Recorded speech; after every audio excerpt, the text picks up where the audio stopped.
Within the depths of the bustling Mexican city of Tijuana lies a secret so sinister it chills the bones of those who dare to speak of it.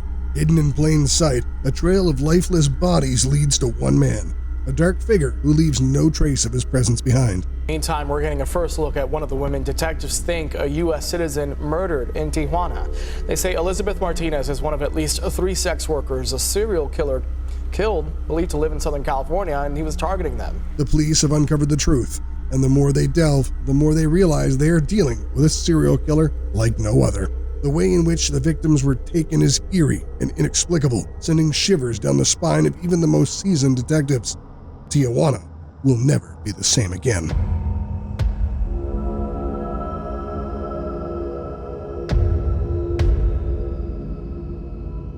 At the Hong Kong Gentlemen's Club, 25-year-old Elizabeth Martinez Figueroa worked as a mysterious dancer. It was here that she met a young American man who lured her into a sinister Valentine's Day date. Despite her unease, she went along with him, and they visited several Brazilian restaurants. As the date progressed, Martinez contacted her family to inform them that she and her mysterious companion were headed to a hotel near the beach, and they would be gone for some time. However, hours passed, and Martinez failed to check in with her family, causing them to grow increasingly anxious. The police were alerted, and they discovered Martinez's white Jeep Liberty 3 days later. Martinez was found curled up, lifeless, inside the trunk, indicating signs of a violent struggle that led to her tragic end. The Martinez family's worst fears were confirmed when they reported their daughter's disappearance to the authorities. A police investigation was launched, but hope quickly faded as her white Jeep Liberty was discovered just 3 days later. The young dancer's body was found curled up inside the trunk of her vehicle. The devastating news was a heavy blow to her family, who had desperately clung to the possibility that she might still be alive. But the signs of a struggle on her body spoke of a brutal and violent end to her life. Sadly, this kind of femicide has become all too common in Mexico's border cities. Ciudad Juarez, for example, witnessed a surge in femicide during the 1990s, with over 400 women losing their lives in this horrific wave of violence. As investigations progressed, authorities uncovered an intriguing pattern in what initially appeared to be a random act of violence. They observed a link between the murder of Elizabeth Martinez Figueroa and that of 2 other women, all of whom worked as sex workers in Tijuana. The police believed that the perpetrator would lure his victims to a hotel room, subject them to horrendous sexual assaults, and then brutally murder them. Baja California's Attorney General, Ricardo Ivan Sanchez, stated in a press conference that the suspect exhibits criminal inclinations associated with violent and psychopathic conduct. Sanchez went on to say that the perpetrator's modus operandi bears a striking resemblance to that of notorious serial killer Ted Bundy. The mere mention of his name sends shivers down one's spine. Ted Bundy was a name synonymous with terror and horror. With his dashing good looks and charming personality, he lured women into his trap, where they met their gruesome end. Over a period of 4 years, Bundy killed over 30 women and girls across several states in the U.S. He would often approach his victims in public places, such as college campuses, pretending to need their help before abducting and assaulting them. Bundy's modus operandi was simple, yet terrifying. He would knock his victims unconscious, drive them to a secluded spot where he would rape and then murder them. The Tijuana police had reason to believe that the suspect's murderer was imitating the notorious Ted Bundy, and it wasn't hard to see why. Just like Bundy, the suspect approached his victims in public places and lured them to their eventual demise. Bundy was a highly organized and cunning criminal who expertly evaded law enforcement for years, exploiting his knowledge of their tactics. He committed his heinous crimes across multiple jurisdictions, and it wasn't until investigators realized they were pursuing the same suspect that his victim count surpassed 20. Bundy's preferred method of attacks were typically strangulation or blunt force trauma, which could be carried out using everyday objects. Due to the noise and evidence that guns left behind, Bundy deliberately avoided using them. He was meticulous in his planning, scouting out safe locations to abduct and dispose of his victims.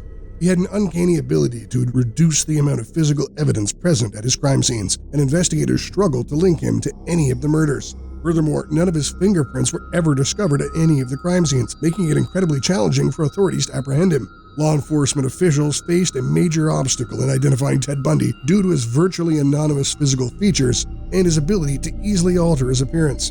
Witnesses often found it futile to identify him through photographs, as he looked completely different in each one. Bundy achieved this by changing his facial expressions during each attack and pairing it with subtle alterations in his hairstyle or facial hair, resulting in a vastly different appearance every time he targeted a victim. Bundy's killing techniques became more calculated and intricate, as is typical of serial murderers. Initially, he would forcibly enter homes late at night, then use a blunt object to viciously attack a sleeping victim. As his methods developed, he became more strategic in his selection of targets and locations. He would employ a range of ploys to lure his victims to the area of his car where he had stashed a weapon, usually a crowbar. He often posed as someone in need of assistance, hobbling on crutches or pretending to have a broken limb. This would deceive his victims into helping him carry something to his vehicle. Bundy would sometimes approach women under the guise of an authority figure or firefighter.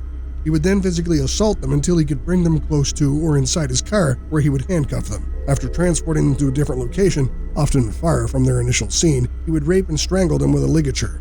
Bundy's apartment was frequently used as the secondary location. Towards the end of his killing spree, Bundy reverted to targeting random sleeping victims, possibly due to being a fugitive. The majority of Bundy's victims were white females from middle-class families, mostly college students between the ages of 15 and 25. He did not appear to target women he had previously met, instead choosing new acquaintances as his victims. Bundy was first incarcerated in Utah in 1975 after being charged with attempted criminal assault and aggravated kidnapping. As investigations progressed, he emerged as a potential suspect in a rising number of unsolved homicides across multiple states.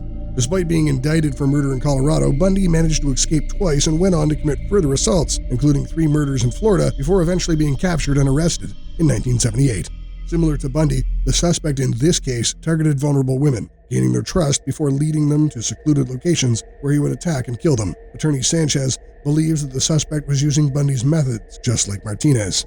The other 2 women in this case were also murdered in bars under similar circumstances, indicating that they too may have fallen victim to the same killer. As the investigation continues, it is possible that more suspects will be uncovered by the police. The hunt for Martinez's killer is far from over, as police in Mexico continue to tirelessly pursue justice.